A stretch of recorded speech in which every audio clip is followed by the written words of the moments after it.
Also widme ich dieses Lied meiner Perle in der Karibik.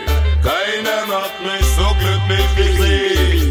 Hey, oh, ich bin verliebt, also widme ich dieses Lied meiner Perle in der Karibik. Keiner macht mich so glücklich wie sie. Hey, 20. Oktober 1994, Marlon B und die Family freuen sich, mich am Kingston Airport zu empfangen. Oft davon geträumt, doch jetzt nach langem Warten wurde es wahr. Ich flieg nach Jamaika mit der Air Canada.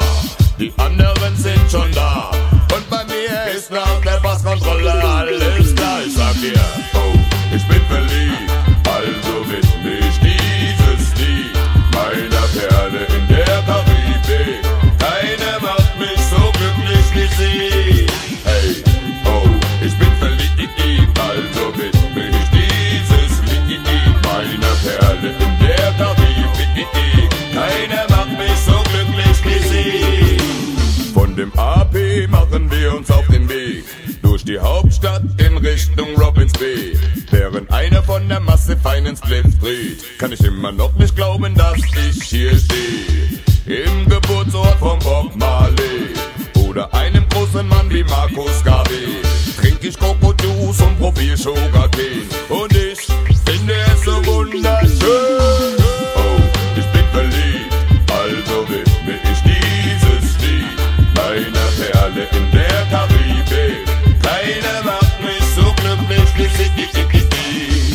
Oh, ich bin verliebt, also widme ich dieses Lied meiner Perle in der Karibik. Keiner macht mich so glücklich wie sie. Of course, Melvin, big up the family. Etenka, Manabi, Gambia, St. Mary, Robins Bay, Town, One Plus Studio, Port, One Love. Hey!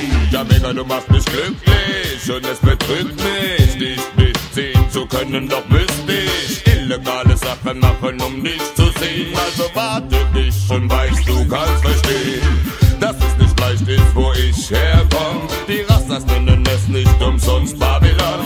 Doch immer wenn das Kippen in meinem Bauch kommt, weiß ich, wo ich mich schon bald sonst